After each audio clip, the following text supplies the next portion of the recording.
Welcome to the Bellator 206 conference call, and I'll turn the line over to Danny Brenner. Hi, everybody, and thank you for joining us on the Bellator 206 media conference call. This highly anticipated event marks the first Bellator show airing exclusively on the DAZN streaming service and takes place next Saturday, September 29th, from the SAP Center in San Jose, California. A quick reminder that Bellator 205 returns to action this Friday, 9 p.m. Eastern, and features AJ McKee versus John Macapa and Rafael Lovato Jr. versus John Salter. On today's call, we've got Bellator President Scott Coker, SVP North America for DAZN Joseph Markowski, Middleweight World Champion Gegard Mousasi, Welterweight World Champion Rory MacDonald, as well as legendary former World Champions Rampage Jackson and Wanderlei Silva. If you'd like to ask a question to any of the speakers on today's call, please dial *1 on your telephone to be placed into the queue. I'll now turn it over to Scott Coker for opening remarks. Yeah, thanks, Danny. I'd just like to say, in my years as a MMA fight promoter, let's say this is one of the biggest events I've been associated with, and it'll be one of the biggest events in MMA in 2018. It's a perfect way to kick off our relationship with a new partner at DAZN. I'd like to thank Joseph Markowski, James Rushton, John Skipper. Everybody's been great to work with. It's been a smooth transition, and we're looking forward to putting on a great show for you guys. This is a pay-per-view quality event that most fans would pay $70 for, like the Madison Square Garden event that we did 18 months ago. It speaks a lot about Bellator's evolution with a roster featuring the best fighters in the world. And this card also speaks to Bellator's rapid growth as a global brand.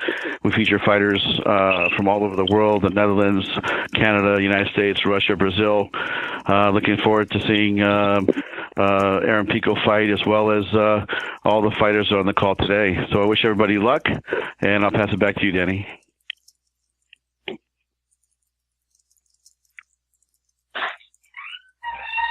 And Joseph, if you'd like to make any opening remarks on behalf of DAZN.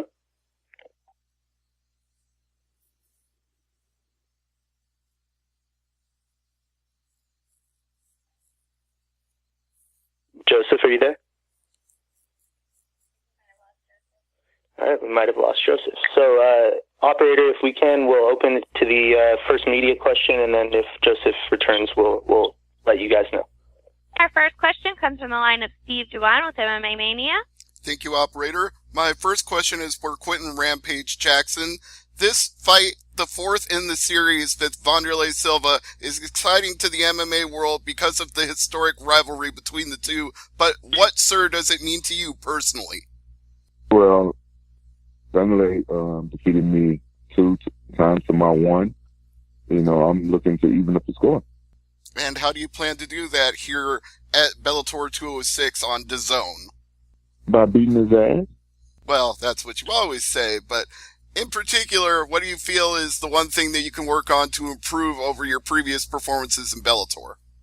Well, my previous performance in Bellator, I had to face wrestlers, and there's no secret, those are always hard fights for me, even though I'm a wrestler, but because I decided to work a lot on my striking and try to be more exciting a fighter for the fans, so I have a hard time against wrestlers, but Wanderlei is not a wrestler.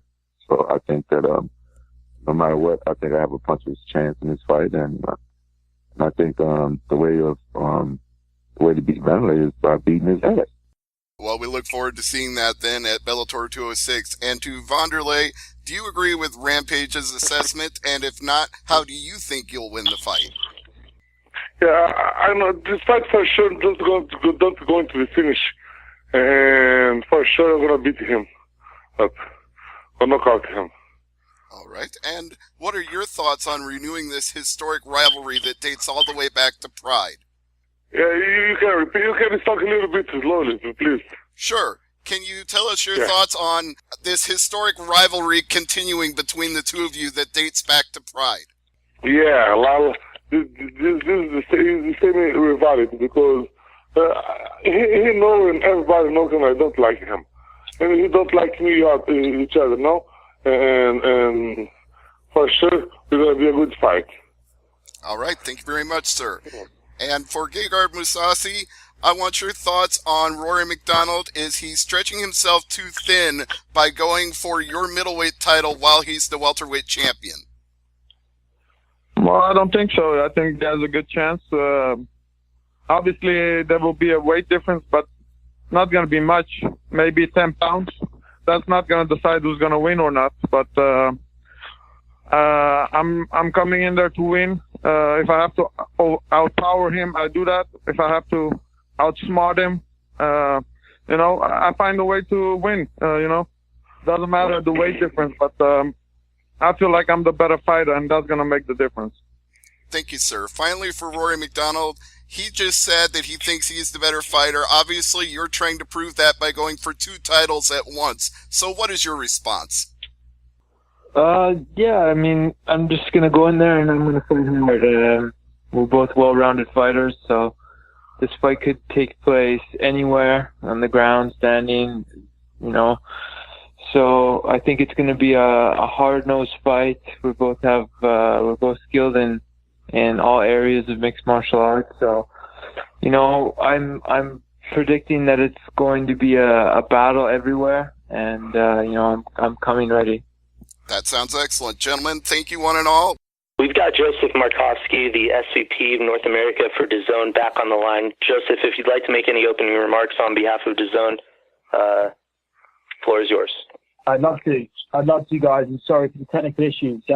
Thanks to Scott for hosting and to all the media for joining. We appreciate it. And I'm particularly excited to speak with you all today because I think up until now in the US, much of the press on DAZN in our business is focused on our boxing offering when in reality we're equally committed, invested in the sport of MMA, and we're really excited about getting that going next weekend on the 29th. So listen, I think it goes without saying Bellator is a world-class MMA organisation, and we are really confident this 29th of September card is symbolic of what the DAZN and Bellator partnership can bring to the table in the US. I think Scott would agree at the heart of our deal from the very start was a commitment to delivering stacked fight cards and bringing top-level talent to the table. You can see that on this card, and with the signing of Lyoto Machida, in addition to the December the 15th card, we're very excited about the momentum that we are building in this partnership immediately. As you can probably tell from my accent, I'm not from the US, and because of my upbringing in Europe and my previous roles for the company in Asia, I think it's fair to say that US fight fans are currently drastically underserved by their broadcast partners. I mean, you're being asked to pay as a US fight sports fan up to $200 a month on a premium cable package, and then at regular intervals paying $75 to $100 on top of that in pay-per-view fees for major fight nights. And our whole approach to DAZN is very different. Our brand represents significantly better value to MMA and boxing fans upon our launch immediately, and that's best represented by the fact that we have more than 80 fight nights committed in our opening 12 months, starting this weekend and rolling into the 29th of September. All of those fight nights are offered at just $9.99 per month after a 1-month free trial. So tremendous value. Speaking to this card next weekend, Bellator 206, it really is stacked from top to bottom. We're really happy with it. And I think in more traditional times, it's a card that can produce some really good numbers as a pay-per-view card. But we're very keen to stress through our partnership with Bellator, we're going to be offering all of our content, all of our MMA content, all of our boxing content, all of our broader fight sports offering on DAZN for only $9.99 a month following that 1-month free trial. And while we might expect our biggest MMA subscriber base here in the US, where Scott has been building the brand, it's important to stress also that Bellator fights will also be available across our platform in 3 continents, in the US, Canada, Germany, Austria, Switzerland, Italy, and Japan. So DAZN's a global business, we're a fan-focused business, and we're multi-sport. And we're very excited to be starting our first chapter in the US this weekend and moving into the 29th, very much focused on combat sports, but it won't be long until you see us expand our wings to include a broader multi-sport offering, and we'll do that quicker than I think most people will expect. So going to be a fun ride, and we very much encourage everyone to check us out on September 29th by signing up at DAZN.com or DAZN our app on your preferred app store for your preferred connected device. So thanks for the opportunity to speak, and happy to take any questions. Thank you, Joseph. Operator, if we can continue with the media questions at this time. Our next question comes from the line of Steven Muehlhausen with SportingNews.com. Hi, guys. Thank you for taking time out today. And I just want a couple quick questions for Vanderlei. And Vanderlei, you've had a historic career and one of the greatest careers in the history of mixed martial arts. But I've seen recently you talked about you're going to be getting into politics. Will September 29th, will that be, win, lose, or draw, will that be the end of Vanderlei Silva's career? Yeah, I'm so good. I'm training good, and I feel good about this card. We're gonna have a great fight. I'm so thankful to Bellator to put me in this card in this time, and I'm so happy because I have a lucky on San Jose. I won over there. Now the public all cheers for me, and it's a great opportunity for me to fight there again to the beautiful people. You know, a lot of, you don't see guys fighting 4 times. It's never happened in this sport. We've seen rematches, we've seen trilogies. What does this rivalry with Rampage mean to you on a personal level? Yeah, okay. This is because it's a real rival. And a real rival is everybody want to see because it don't exist anymore. No? And I and him always make a good fight. And this time is going to be one of the best fights of the night for sure. Do you respect Rampage? Yeah, of course. He's a good fighter, Now he's a little bit fat, but it's okay. I hope he can fight good like the other time. And I'll end with this. What do you feel like you need to do to win at Bellator 206? Yeah, because I won 2 fights, but in other events I lost the last, and now I need to back to one. No, I need this victory because I want to show everybody my power and my technique, and I know I'm gonna do this again. Thank you, Vanderlei, and thank you guys for the time. Our next question comes from the line of Lance Pugmire with Los Angeles Times. Hi, Rory. This is for you. I wanted to ask, on the heels of your epic fight against Lawler, and even, dealing with the injury that you did in winning the belt last time, you've really taken on like an image of being perhaps one of the grittiest fighters that MMA has ever seen. Now that you're moving up in weight for another belt, is that something that you're sort of, that you've recognized and you want to stand as that guy at the end of the day? It's definitely not the kind of fight that I enjoy to get in because it gets pretty uncomfortable in there when you have to push through those kind of barriers. But with my experience with Lawler, I've had a tough fight with Carlos Condit, with Lima. I've had a few of these tough fights that I've had to push myself and break down walls, and you learn to stay more composed with experience in those situations, and you get more relaxed, and you just learn how to deal with it better. So I feel like I've kind of learned the hard way how to get through these kind of wars when I need to. But it's not my favorite way to win a fight. My favorite way is to win without a scratch, and that's always the goal. But at this level, you can't always have it that way. And so I'm prepared for the worst, but hoping for the best. Right. Thank you so much. And then, Gagar, how do you feel about, this is such a significant card, like Scott was saying. You've got now the zone backing financially. Did you feel like your move to Bellator is perfect timing? And now I know that Scott has always made a big deal about, guys who will be jumping ship from the UFC. Do you expect a bigger exodus based on the success of Bellator and where it stands right now? Bellator is growing, no doubt about it. I think the last couple of years, I was fighting at UFC, Bellator 200. I got the opportunity to fight at the main event. Now fighting Rory in a super fight for DAZN. I got to fight for the belt. These opportunities that I get now, I wouldn't have gotten it if I was in UFC. So I'm very thankful. They have trust in me. So I just have to do my job and put on good fights and win. So of course, the Bellator is growing. I think it will soon.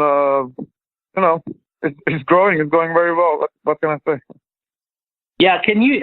Do you think part of it? I know that the UFC has sort of taken on this a reputation for highlighting the guys who are the big talkers, whereas does Bellator sort of just reward the guys who can, are just the most skilled fighters, and you don't have to do all that talking to fights that's going on in the UFC? I feel UFC is declining because they're putting bad cards. The main events are not that intriguing. You have a lot of big names fighting now in Bellator. You have Quinton versus Vanderlei. That's a super fight at its own. So obviously Machida is now here. Ryan Bader. You have Matt Mitrione. You have so many big names. So I think because of my long career, I'm now where I should be, and I'm taking every chance that I get to fight for the big fights.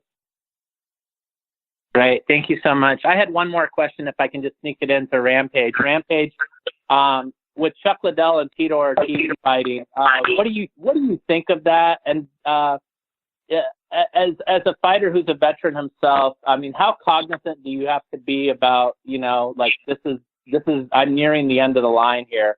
It may be time to walk away. Well, a lot of fans could criticize fighters as we get older and stuff like that, but I'd say, this is what we know, and this is the sport that we love, and even though we get older and stuff, we still want to participate in it. I personally don't see anything wrong with older fighters still getting out there and fighting, and I think it's better to fight another older fighter instead of fighting a younger guy, because that can be a lot dangerous. But I got nothing against Tito or Chuck, so I'm cool with both of them. I respect both of them. I trained with Tito all the years, fought Chuck twice, and I think that I know Tito wants to beat Chuck, so I see that as the reason for him fighting a third time. But I just hope it's a good fight. I hope both of them safe, because both of those guys are older than me. When I get their age, I know I'll probably be doing other things like fishing and stuff like that. But okay, they love the sport. More power to them. Thank you so much. I appreciate it, guys. Our next question comes from the line of Alex Lee with MMA Fighting. Hi guys. I've got one for Rampage first. Vanderlei, has spoken about, and someone touched upon earlier that he's spoken about eventually moving on from fighting, getting into politics. What would it mean to you if you were to be his last opponent, given the history that you two have?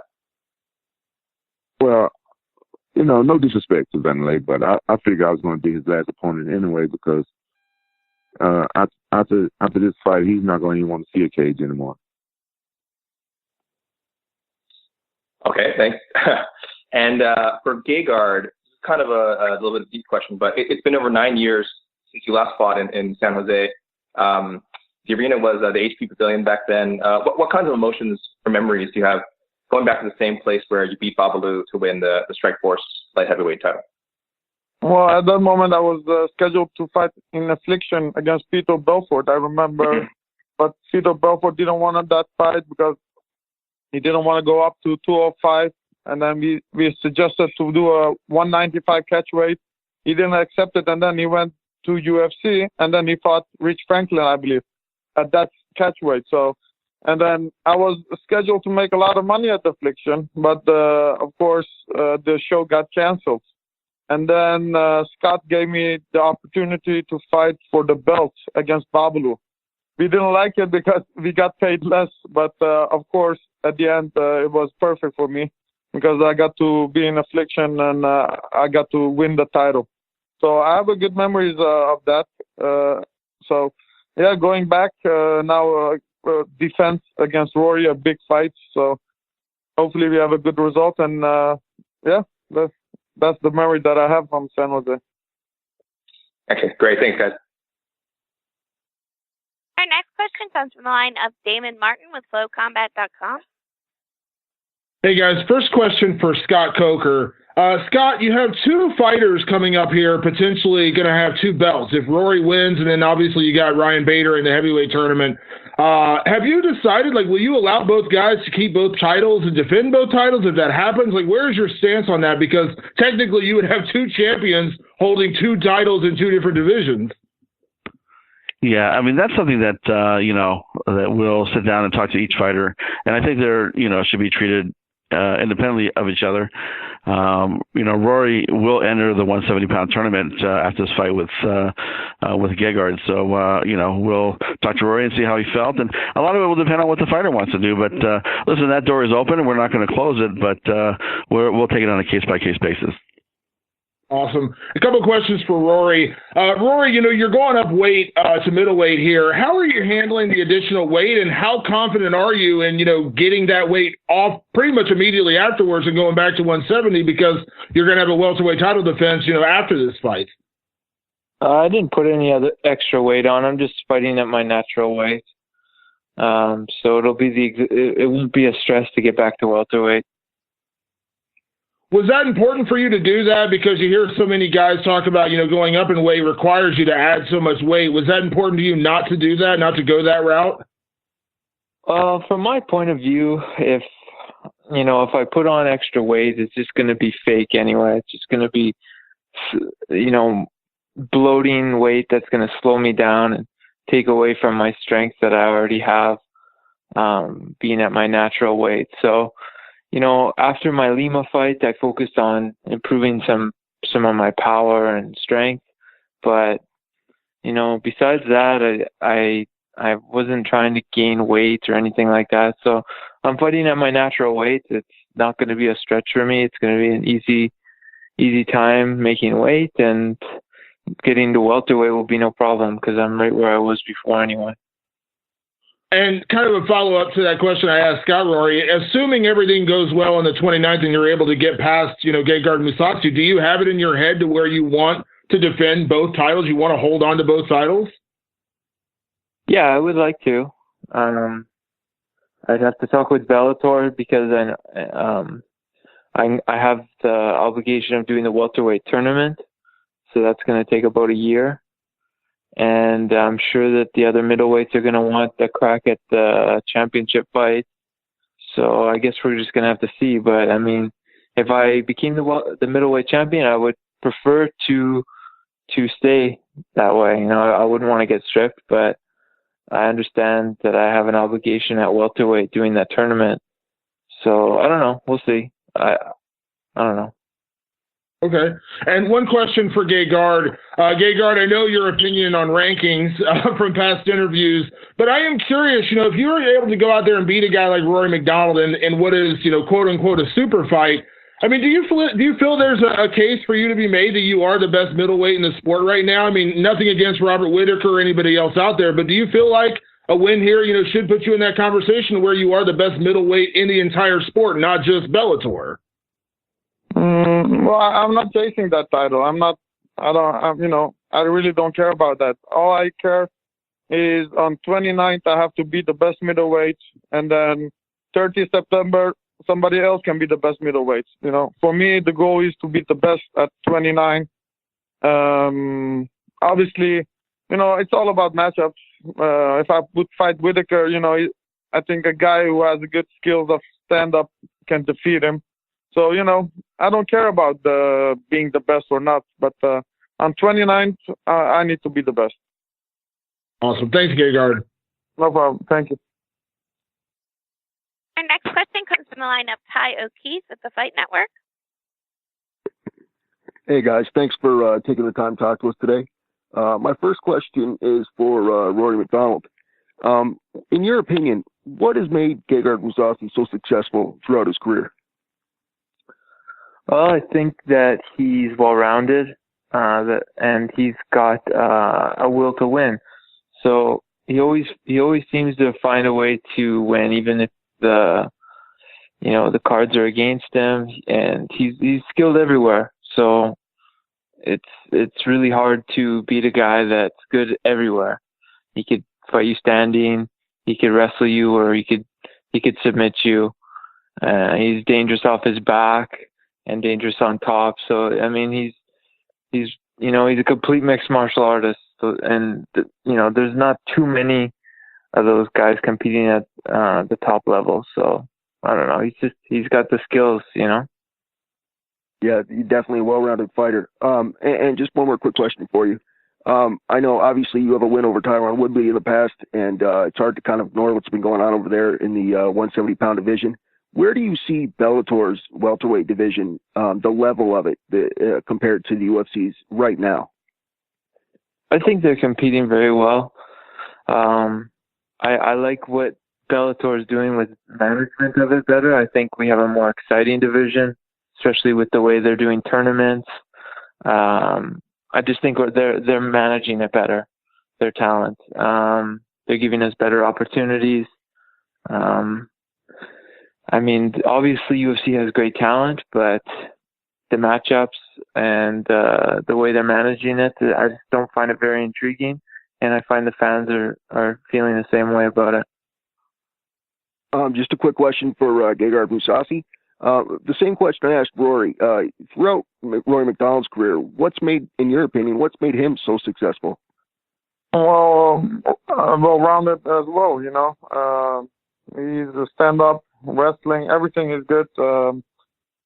I think his toughness, he comes to fight, he's mentally strong, he's physically, technically, everywhere he's good. So that's why he's one of the best welterweights, and yeah, for sure. And just one last quick question for Scott Coker. Obviously, weight cutting has been an issue that's kind of plagued MMA for a while now, more in the UFC, obviously. I'm curious, where do you see Bellator's role, or your role as the leader of Bellator in that type of scenario, in terms of if there's going to be more restrictions? Should you be a partner with USADA in doing that, or an enforcer of the rules, or what? Yeah, when we talk about USADA, that's a whole nother conversation, and I think I went on record that how I felt about that. So if you talk about weight cutting, that's a whole different topic, and we go by the Athletic Commission rules. When they said that they're going to change their rules to have the fighters weigh in the morning, we abide by that. We do check everybody's weight when they come in, and we monitor it all week long. So traditionally, a fighter on a Friday night or a Saturday will check in Monday, and when he arrives, we check their weight. We check their weight on Tuesday night, Wednesday night. We go through, some real due diligence here to make sure that these guys are not far off from their weight that they have to be, and I think now the commission has made it even stricter, and we're going to abide by what the commission says, and I think that having that morning weigh-in, I think, actually helps the athletes, and I think that should stay, because they're basically starving themselves into the afternoon on Friday for a Saturday night fight, and that goes away. Let them weigh in, let them eat and rehydrate, but whatever the commission requires us to do, we're going to do. All right, thanks a lot, guys. Good luck. Our next question comes from the line of Steven Morocco with MMAJunkie.com.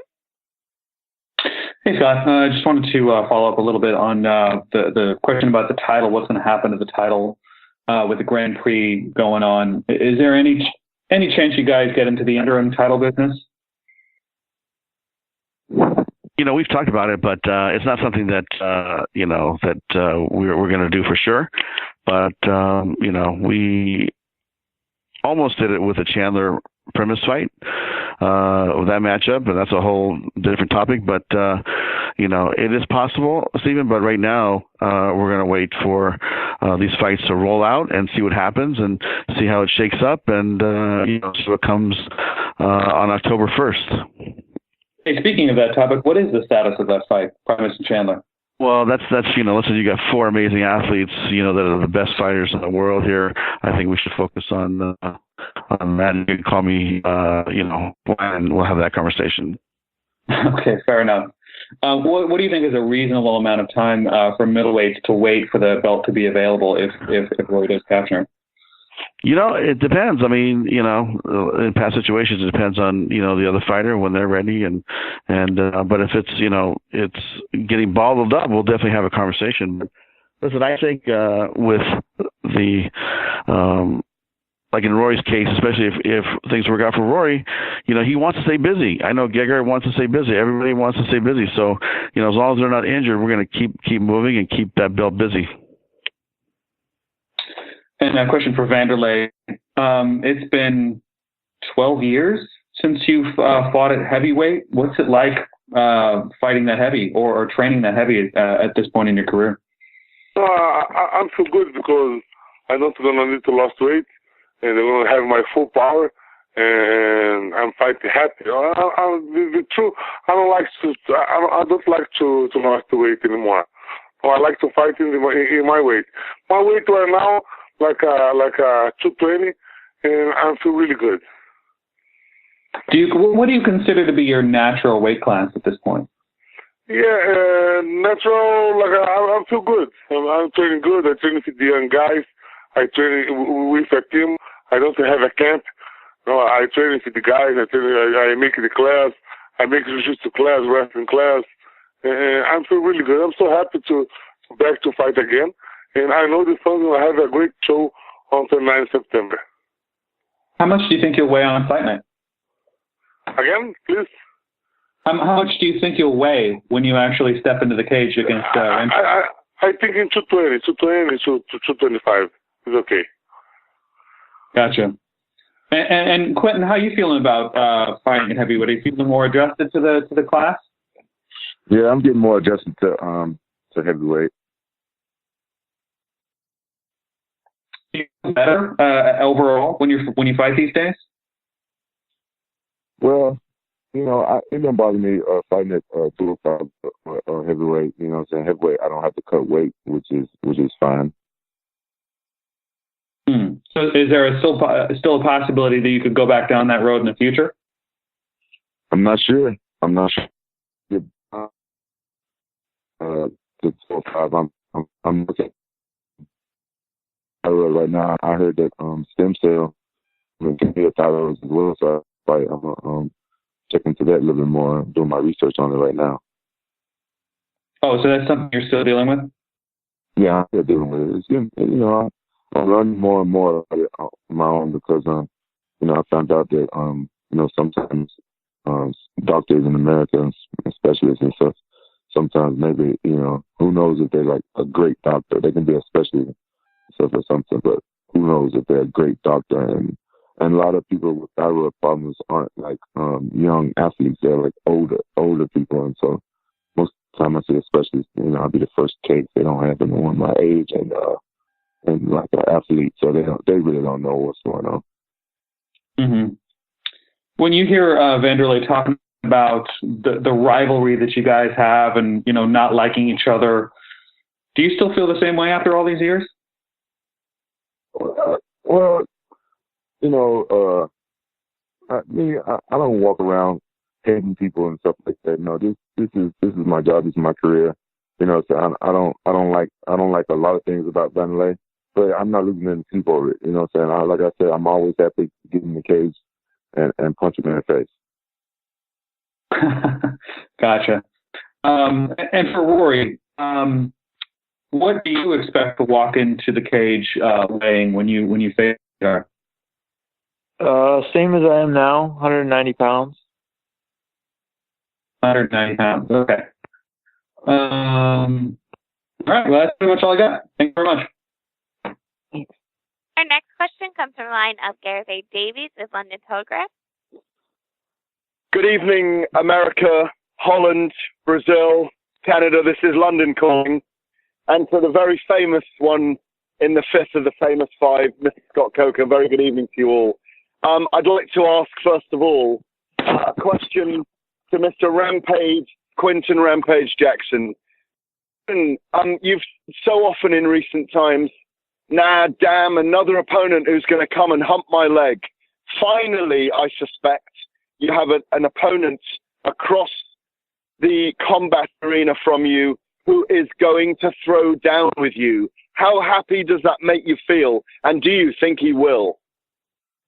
I'm tremendously happy about this. Bentley always comes to fight. You know what I'm saying? He's like one of the dying breed of the true MMA fighters, in my opinion. I feel like it's fighters like that, like with Bentley style and my style and like Chip Liddell style, and you know, for the fighters style that made this sport so popular. And you know, and I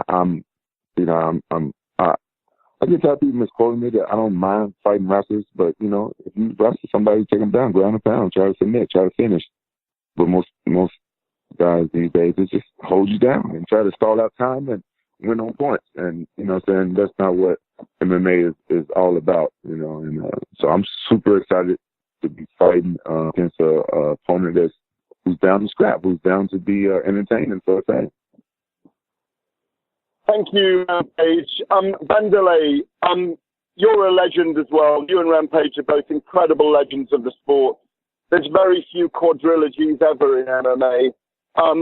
How much does it mean to you? I was there that night when you fought Brian Stan working TV in Japan, when you and Brian threw down in an incredible battle. Do you think this fight with Rampage is going to be similar to that? Electricity coming off the fight, and that you're going to steal the show? Yeah, I know this fight is going to be a good fight, going to be a great show for the fans, and I don't know if he will have balls to be stand against me. I don't know. I prepare for everything, but see him accept to have a battle, we're going to have a great battle and great show. You got the balls to stand with him, Rampage? I love standing with Vanderlei. I love standing with him. If you go back and watch my last fight with him, he barely even punched me. He got some kicks off and stuff like that, but he barely even punched me. This fight, I've been training for like 13 long weeks. My cardio is mint. I can go hard all three rounds. So I'm ready. I'm ready to put on a great show and show the world that my technique is better than Vanderlei's, and those 2 times he beat me with mistakes. Thank you, gentlemen. Rory, given the resume that Gegard has, you know, I'm not through it all, but if you take where he's gone and you take into account things like submitting the likes of Mark Hunt at heavyweight, is this the biggest possible legacy fight you could ever have, given his resume and where he's been through the weight division? Yeah, I would say he's it's the biggest name of a fighter I've faced so far. So that's exciting. He's fought everybody. He's been all over the world. He's done it all in the sport. So very exciting to compete with a guy like that. Gegard, come on, be honest. You're facing a little guy. He's a welterweight. You're a middleweight. You're beating heavyweight. You're fighting a little guy here. No, I definitely don't think like that. I've been up to light heavyweight. I've been up to heavyweight. Actually, heavyweight was the easiest division. The guys are slow. I'm planning on to fight 2 more fights at middleweight and then go up or retire. I don't know. But definitely no more weight cutting for me. But weight is not going to decide who's going to win. In this fight, I will be 10 pounds heavier. I think the guy that wants it more going to win. But like I said, if I have to outpower him, outsmart him, if I have to make a fight out of it, we'll do whatever is necessary to win. And but definitely weight won't be an issue. But it's not the decisive factor if, who's gonna win. Our next question comes from the line of Femi Alexis, MMA Today. Good afternoon, gentlemen. Just a quick one for Rory, if I may. You mentioned before that Carlos came up fight. Just wondering if he did end up making the trip, and if so, what was it like working with him, given the two off? Didn't end up working.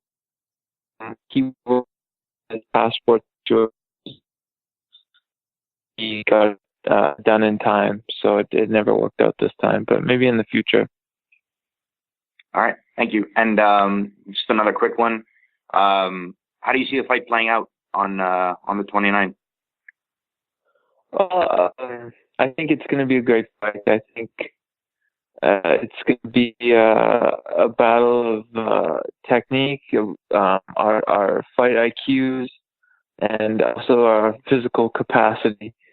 It's gonna, I think it has the potential to go in any direction, from ground to standing. So I'm just prepared for everything. With a guy who's that well-rounded, and myself, I like to take the fight everywhere, depending on what I really can't predict. I'm going to be ready for everything and fight my fight. Thanks, Roy. Appreciate it. Our next question comes from the line of James Hamilton with MMA UK. Hi there. My first question is actually for Rory. So Rory, this is going to be your first fight at 185. Can you just speak about how this camp has compared to previous camps, knowing that you haven't had to cut that extra 15 pounds at the end of it? Yeah, well, it's been awesome to just not have to diet and be starving in between my training sessions. So I've had a lot more energy to train hard, and I haven't been as grouchy because I'm not starving. So not that I'm starving like badly or anything, but I get to eat carbs, and I'm happy. It's an enjoyable training camp, that's for sure. Yeah, and also you mentioned that you didn't want to put on a lot of weight for this. Did part of that come from, obviously, GSP moved up to 185, and if he put on a lot of weight, it's on that lightest. Did you learn from maybe GSP's mistakes? Yeah, he definitely gave an example of what I didn't want to do, but even before that, I didn't really believe in putting on weight. It's not something that I think is necessary. I think just being myself and fighting with the strengths that I already possess, and instead of packing on, an extra 10 pounds water, I just don't think it helps anything. That's just my opinion. And just last one for you, Rory. Obviously, you have an opportunity here to move up and become a multi-weight champion. Can you just speak about what that means to you, or what it could mean to you winning that second belt? Well, this could cement my name in the sport. It's Gegard's, like I said, he's been everywhere. He's fought everybody. This is the biggest fight of my career. A bunch of different reasons, but this is the fight. If I go out there and I fight hard with passion, and I get cementing in the sport. So that's what I'm going to do. And for Gegard, you have said in the past that you feel you have better stand-up than Rory. So coming into this fight, do you expect it to be a fight on the feet, or do you feel that Rory may come in and try and take you to the ground? Well, I expect him to come and push the pace, especially being the lighter guy. So we'll go for takedowns. I will go for takedowns too. I have no problem taking the fight to the ground. Whatever the fight, I feel like I will have advantage. I will. I'm not looking forward to go in there and brawl with Rory. If I'm the technical better guy, I'm gonna keep it stand up. If I'm in trouble, stand up. I will try to take him down. So it's MMA. I think he will do the same. Yeah, and also obviously seeing Rory moving up to challenge for your current belt at middleweight. Do you think that that's something you want to pursue in the future, moving up and possibly becoming a multi-weight champion yourself? When we signed with the Bellator, that was always an option to go up and fight.